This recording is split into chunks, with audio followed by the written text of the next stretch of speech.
Dark clouds hang low over the English Channel, their shadows drifting across a restless sea thick with steel, fuel, and fear. It is the early hours of June 6th, 1944.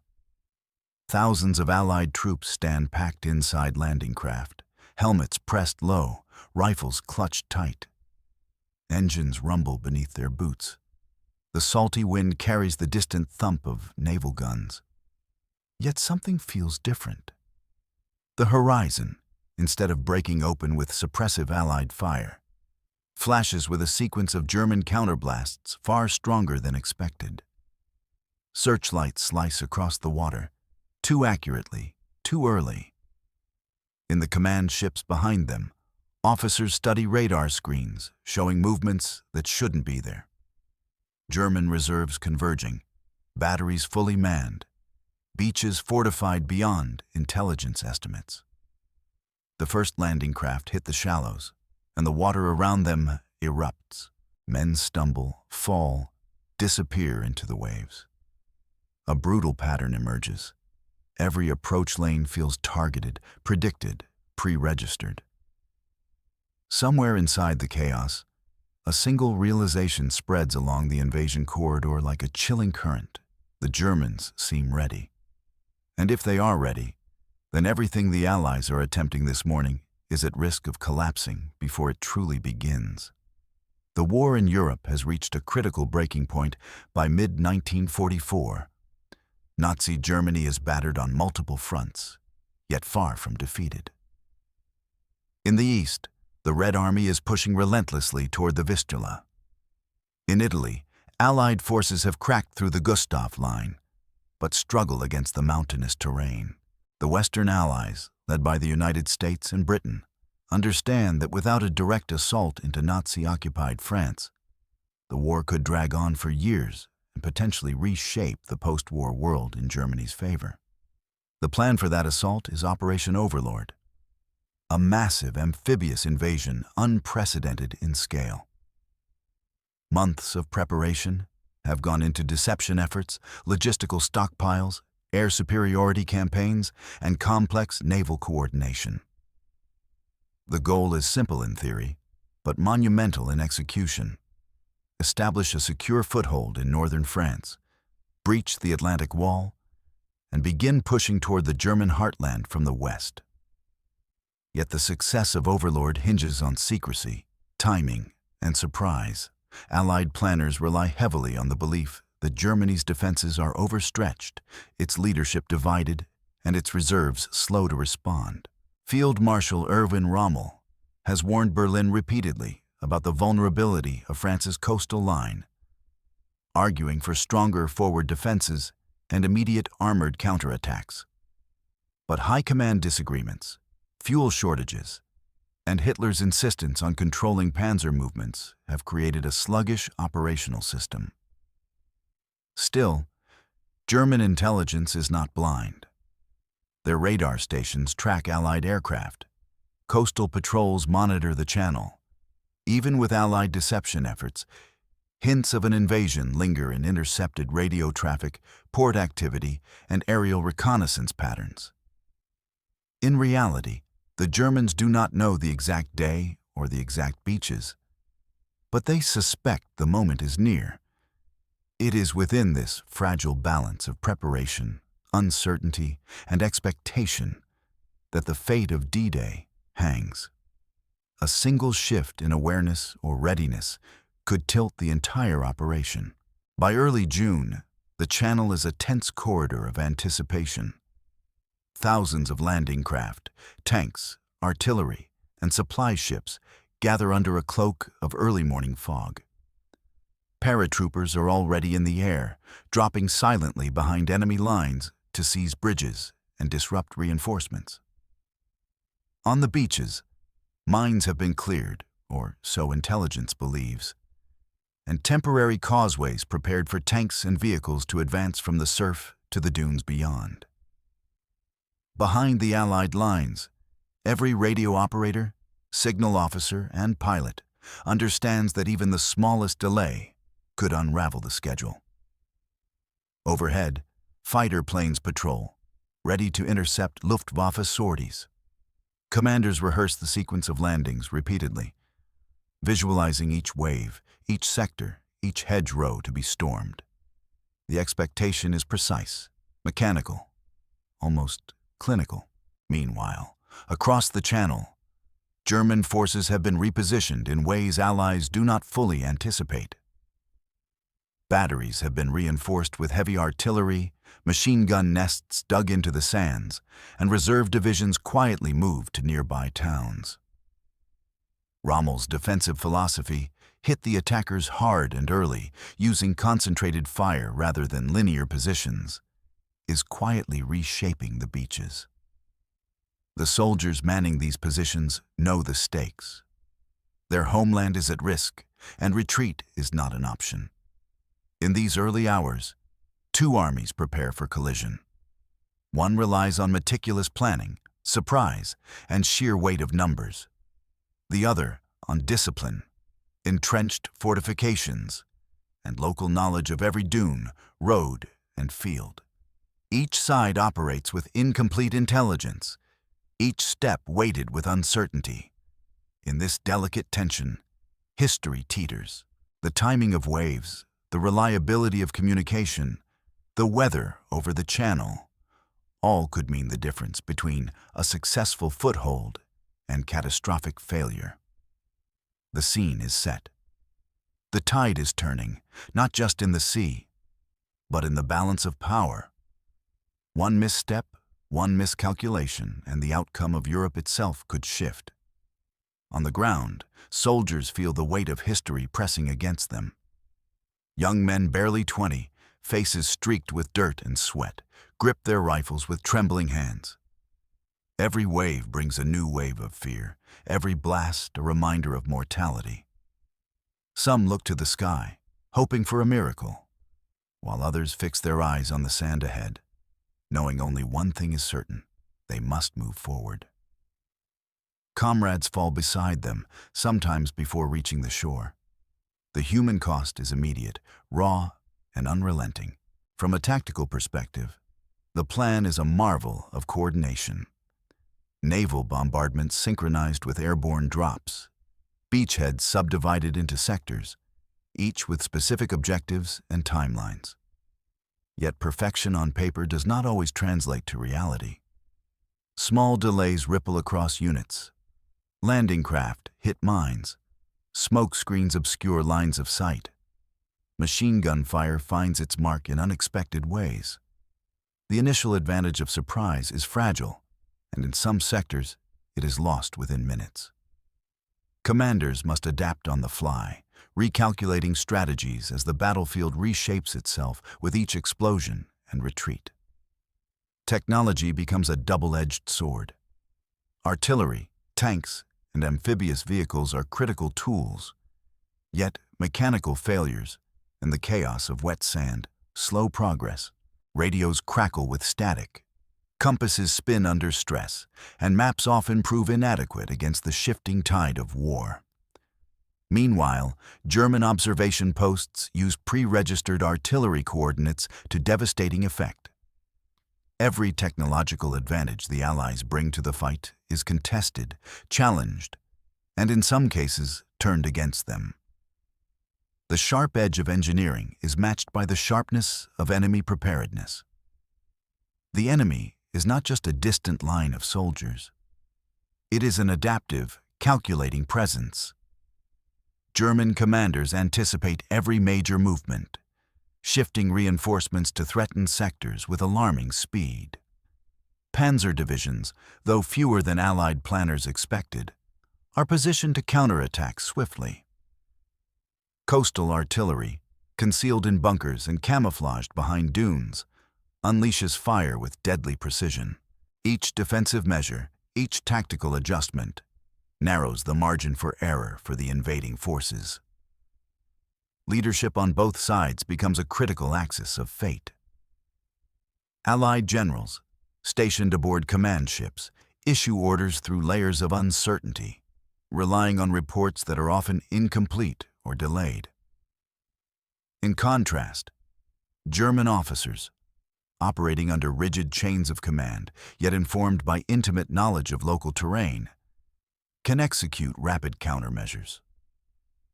The difference between decisive command and delayed response begins to manifest in the unfolding carnage on the beaches. Moral weight presses on every participant. Soldiers question why they risk life and limb, why their training may be insufficient against a foe who seems prepared for every contingency. For the German defenders, pride, fear of retribution, and loyalty to orders collide with the human instinct for survival. Every choice, advance, hold, retreat, carries ethical and emotional consequences, invisible yet omnipresent, shaping the intensity of combat. Even the broader technological landscape is a silent actor. Radar arrays, artillery spotters, and naval gunfire calculators all interact in a complex dance of detection, targeting, and destruction. The interplay between human decision-making and mechanical precision magnifies every misstep. In these critical hours, the convergence of human courage, tactical ingenuity, enemy preparedness, and mechanical reliability dictates not only the immediate success of individual assaults, but the potential trajectory of the entire campaign. The first wave strikes the beach with a violence that is immediate and unrelenting. Water churns red as bodies collide with surf and sand. Landing craft, crushed by mines or artillery, spills soldiers into shallow waters where every step is a struggle against both current and enemy fire. Explosions rip through the morning air, each blast punctuated by screams, shouts, and the deafening thunder of naval guns returning fire. In some sectors, hedgerows crumble under concentrated bombardment, but the sand and fortifications absorb the brunt of Allied shelling. The carefully plotted timing of the assault begins to falter as chaos spreads from one sector to the next. Amid the turmoil, small units attempt to adapt. Officers shout over gunfire, gesturing frantically, urging men forward, trying to regain some semblance of cohesion. Tanks inch toward the shore but bog in soft sand, their tracks useless against the combination of water, mud, and concentrated enemy fire. Engineers struggle to clear paths through minefields, each detonation a deadly gamble. The Allies' meticulous planning collides with the stark reality of a German defense far more organized and lethal than anticipated. Every yard gained comes at a brutal cost. Every advance met with counterfire that seems premeditated and precise. In the air, paratroopers face a similar nightmare. Flak bursts tear through the skies as soldiers descend toward fields that should have been lightly defended. Many are scattered miles from their intended drop zones, isolated, weaponless, and vulnerable. Pilots flying overhead dodge anti-aircraft fire and debris, their eyes fixed on the beaches below, tracking the slow, costly progress of the invasion. Communications struggle to maintain contact. Radios crackle, and the fog of war thickens with every passing minute. What was meant to be a decisive opening move is now a test of endurance, improvisation, and survival against a force that appears both prepared and relentless. As the morning unfolds, the battle reaches a critical inflection. German reserves, previously held back in expectation of a probing attack, now surge toward the beaches. Armored divisions press forward from inland positions, cutting off supply routes and isolating forward elements. Artillery, meticulously aimed from concealed positions, tears through transport vehicles and crowded landing points. The tide, both literal and figurative, seems to turn against the invading forces. What should have been a controlled advance becomes a desperate struggle for survival. Every movement contested, every foothold tenuous. Amid the maelstrom, individual acts of courage punctuate the horror. Small groups of soldiers breach enemy positions, clearing bunkers with grenades and sheer determination. Medics crawl across open ground, dragging the wounded to temporary safety. Commanders risk exposure to reorganize scattered units, attempting to salvage the operation from collapse. Yet for every advance, there is a counterstroke. German infantry, well-positioned and well-coordinated, exploit every misstep. Communication breakdowns magnify confusion, and what had been a synchronized landing now resembles isolated pockets of resistance, fighting a battle of attrition. Naval and air support strive to stem the tide. Battleships lay down suppressive fire, and fighter planes dive to strafe positions where German troops cluster. But the effectiveness is diminished by poor visibility, dispersed units, and the enemy's foresight in pre-registering artillery targets. Waves of soldiers continue to land, but exhaustion and fear compound with each lost comrade. The initial momentum, carefully planned and rehearsed for months, is eroded by the convergence of prepared defenses, environmental obstacles, and the sheer unpredictability of combat. By mid-morning, the operation hangs by a thread. Every decision, every movement, is amplified under the microscope of survival and strategy. The dream of a swift, decisive landing has collided with a harsh, unforgiving reality. Europe's fate at this moment teeters on the edge of an alternate history, shaped not by ambition alone, but by preparedness, precision, and the brutal clarity of war. The beaches lie silent, but only in a deceptive sense. Smoke drifts from smoldering vehicles, and the air carries the acrid scent of gunpowder and salt. Corpses, Allied and German alike, are strewn across sand and shallow water, a grim testament to the morning's violence. Temporary fortifications, hastily erected by units that survived the initial surge, now become the center of desperate defensive efforts. For those who remain, exhaustion is as much an enemy as the opposing force. Every movement requires monumental effort. Every breath is tinged with loss. The immediate toll is staggering. Thousands are wounded, many beyond the reach of medical evacuation. Ships that were meant to ferry reinforcements and supplies lie damaged or sunk, their crews stranded or missing. Vehicles critical for mobility are immobilized, reducing the Allies' ability to consolidate positions or respond to counterattacks. Command structures are fractured, with units cut off and scattered along the beaches. Communication lines are compromised, leaving frontline officers to make life and death decisions with incomplete information. Strategically, the failure to secure a secure foothold has immediate consequences. The planned rapid advance inland is halted, leaving the Allies exposed to counterattacks from German forces that now control the terrain.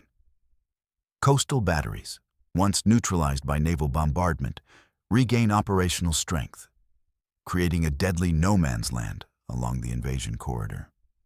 Intelligence miscalculations regarding the location and readiness of German divisions are starkly exposed, demonstrating that even meticulous planning cannot fully overcome uncertainty and preparedness on the part of the enemy. Across the Channel, news of the faltering landings reaches Allied high command. Tension in London and Washington is palpable. Strategies once considered viable are now under scrutiny.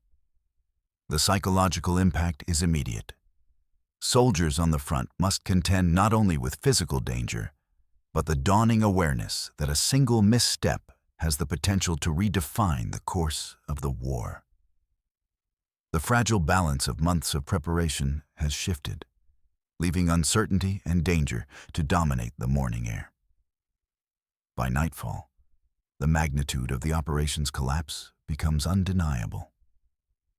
Remaining Allied forces consolidate wherever possible, forming isolated pockets of resistance. Commanders attempt to organize retreats under fire, but the chaos of the day has severed coordination.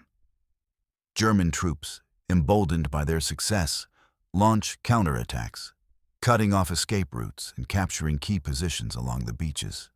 Supplies are scarce, and the wounded outnumber the medics who can reach them.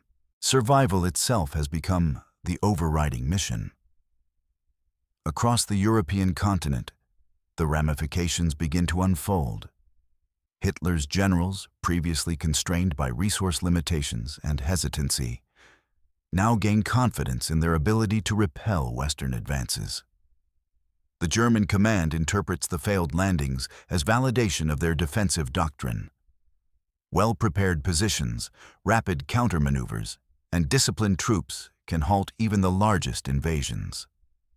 Morale rises among defenders, while Allied forces, long accustomed to planning under controlled circumstances, are forced into reactive and improvisational strategies. The imagined inevitability of victory is shattered. Politically, the repercussions ripple to London and Washington. Plans for a swift conclusion to the war in Europe must be reconsidered. Delays allow the Eastern Front to dominate attention, giving the Red Army more leverage in shaping post-war borders. Resources initially allocated to the invasion must be diverted, and strategic patience becomes a necessity. Questions about intelligence failures, logistical miscalculations, and overconfidence dominate discussions among military and political leaders, creating tension that threatens to influence future campaigns. In the long term, the failed D-Day would extend the war, alter alliances, and increase casualties across multiple fronts. The beaches, once intended as the launch point for liberation, become a testament to the high stakes of amphibious warfare, the limits of planning, and the brutal consequences of underestimating a prepared enemy. History, in this alternate scenario, becomes a landscape defined by lost opportunities and the relentless cost of miscalculation. The morning's silence is heavy, broken only by the distant rumble of artillery and the wind through battered dunes. Survivors walk among the remnants of what was meant to be a decisive strike, carrying memories of comrades lost and choices made in impossible circumstances. War, in its rawest form, does not pause for strategy or planning. It moves with an unyielding rhythm, impartial to courage or intent. The beaches, scarred by violence and human effort, stand as a testament to the fragility of even the most meticulously designed operations. Every calculation, every assumption, every human decision converged into a single moment where fortune and preparation collided. In the quiet aftermath, there is no triumph, only reflection on the forces that shape history, the unpredictability of combat, the weight of leadership, and the resilience of those who face the unimaginable. And yet, within the chaos, lessons endure. The ebb and flow of battle reminds us that victory is never guaranteed, and that every conflict carries within it the potential to alter the course of nations and the lives of countless individuals. History, observed from this vantage, is both fragile and profound.